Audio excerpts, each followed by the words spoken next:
এটা আপনাদের পাপের ফল। সব জায়গায় টাকা নিয়ে সিটি অফ জয়কে মৃত্যুপুরীতে পরিণত করেছেন।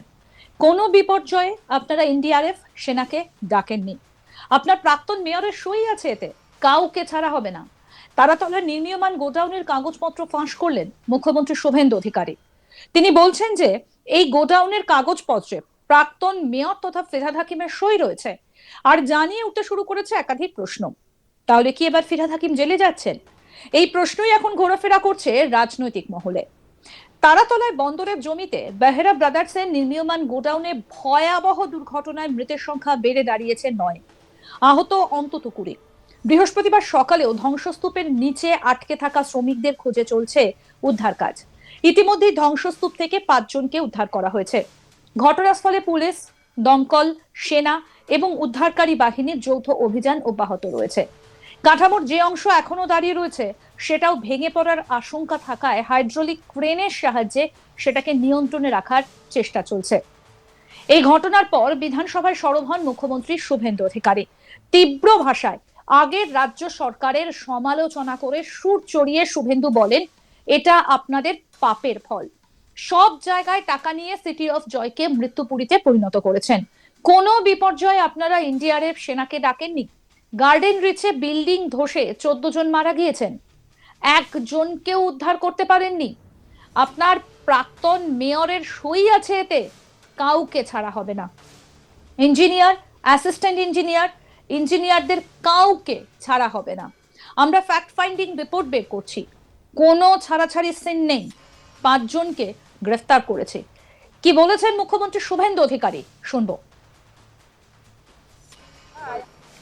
এই বিল্ডিং প্ল্যানটা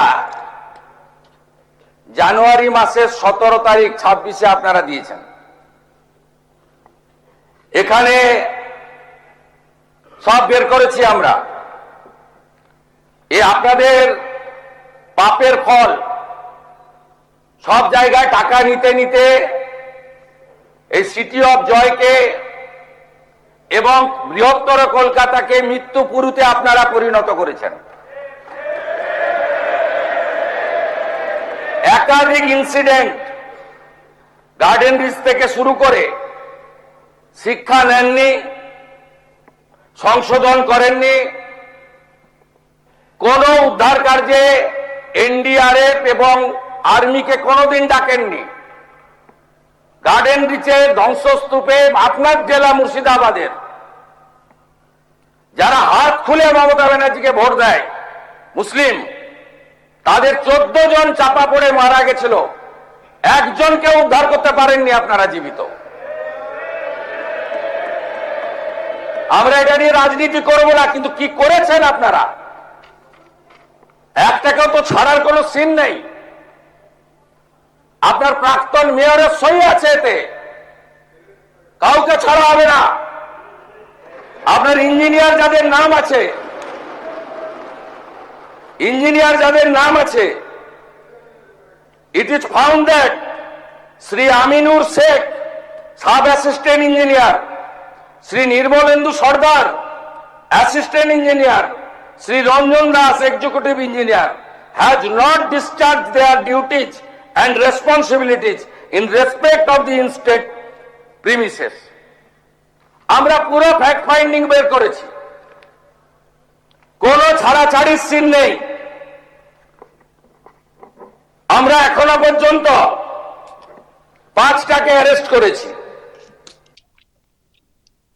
শুভেন্দু অধিকারী আরো বলেন, কলকাতা কর্পোরেশনে কালী না বললে কোনো কাজ হয় না।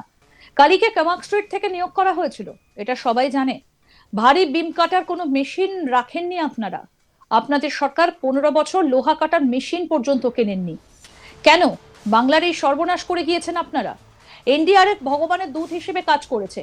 দুর্নীতিগ্রস্ত তৃণমূল জামানার সব বিল্ডিং প্ল্যান খতিয়ে দেখব, তারপর দুর্নীতিগ্রস্তদের সম্পত্তি বাজেয়াপ্ত করব।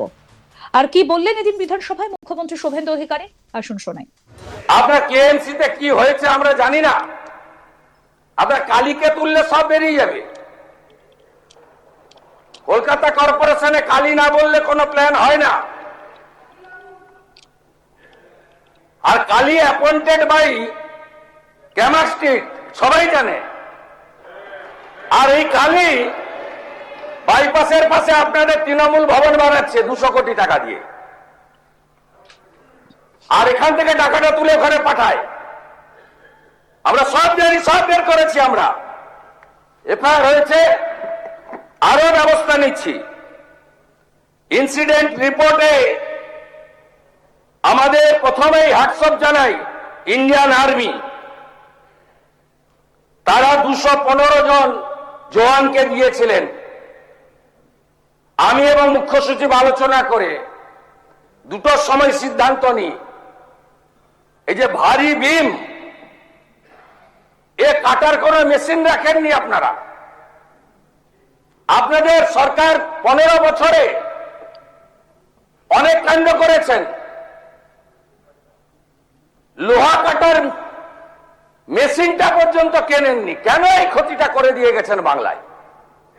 কোন আধুনিক যন্ত্রপাতি নেই, কোন পেশাদার টিম নেই। আর্মির 215 পার্সোনাল এসেছেন এবং বিশেষ করে বিহার রেজিমেন্ট, তারা সমস্ত মডার্ন ইকুইপমেন্ট নিয়ে এসে হাত লাগিয়েছেন বলে 20টা লোককে জীবিত বের করতে পেরেছি। ওই লোহা পড়লে কেউ বাঁচে না। ন্যাশনাল ডিজাস্টার রেসপন্স ফোর্স, এরা তো ভগবানের দূত হিসেবে কাজ করেছে। শুভেন্দু অধিকারী বলছেন যে এটা আপনাদের পাপের ফল। সব জায়গায় টাকা নিয়ে সিটি অফ জয়কে মৃত্যুপুরীতে পরিণত করেছেন। কোনো বিপর্যয়ে এনডিআরএফ সেনাকে ডাকেননি।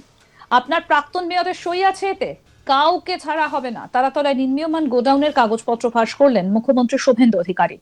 তিনি বলছেন যে এই গোডাউনের কাগজপত্রে প্রাক্তন মেয়র তথা ফিরহাদ হাকিমের সই রয়েছে, আর জানিয়ে একাধিক প্রশ্ন উঠতে শুরু করেছে। তাহলে কি এবার ফিরহাদ হাকিম জেলে যাচ্ছেন? এই প্রশ্নই এখন ঘোরাফেরা করছে রাজনৈতিক মহলে। তারাতলার বন্দরের জমিতে বেহরা ব্রাদার্সের নির্মীয়মান গোডাউনে ভয়াবহ দুর্ঘটনায় মৃতের সংখ্যা বেড়ে দাঁড়িয়েছে 9, আহত অন্তত 20। বৃহস্পতিবার সকালেও ধ্বংসস্তূপের নিচে আটকে থাকা শ্রমিকদের খোঁজে চলেছে উদ্ধার কাজ। ইতিমধ্যে ধ্বংসস্তূপ থেকে 5 জনকে উদ্ধার করা হয়েছে। ঘটনাস্থলে পুলিশ, দমকল, সেনা, উদ্ধারকারী বাহিনীর যৌথ অভিযান অব্যাহত রয়েছে। কাঠামোর যে অংশটা এখনো দাঁড়িয়ে রয়েছে সেটাও ভেঙে পড়ার আশঙ্কা থাকায় হাইড্রোলিক ক্রেনের সাহায্যে সেটাকে নিয়ন্ত্রণে রাখার চেষ্টা হচ্ছে। এই বিষয়ে প্রাক্তন মেয়র ফিরহাদ হাকিম তিনি কি বলেছেন আসুন শোনাই। এই ব্যাপারে আমার জানা নেই, তার কারণ হচ্ছে যে প্ল্যান স্যাংশন হয় বিল্ডিং ডিপার্টমেন্ট, এবং দুর্ভাগ্যবশত আমি ইঞ্জিনিয়ারিং পড়িনি, আর প্ল্যান আমার কাছে আসারও কথা না। এমবিসি হয়ে প্ল্যানটা আসে। আমি জানি না উনি কী বিষয়ে বলেছেন, কিন্তু টেকনিক্যাল ব্যাপার হচ্ছে যে প্ল্যান স্যাংশন হয় কর্পোরেশন। এই প্ল্যানটার ব্যাপারে আমার কোনো আইডিয়াই নেই যেটা ভেঙে পড়েছে। কিন্তু জেনারেল প্ল্যান স্যাংশন হয় কর্পোরেশনের বিল্ডিং ডিপার্টমেন্ট, এমবিসি হয় আমাদের কমিশনার হয়ে, ওটা অ্যাপ্রুভালের জন্য আমার কাছে এমবিসিটা আছে। আরো আপডেট পেতে দেখতে থাকুন আজ তাক বাংলা, সাবস্ক্রাইব করুন।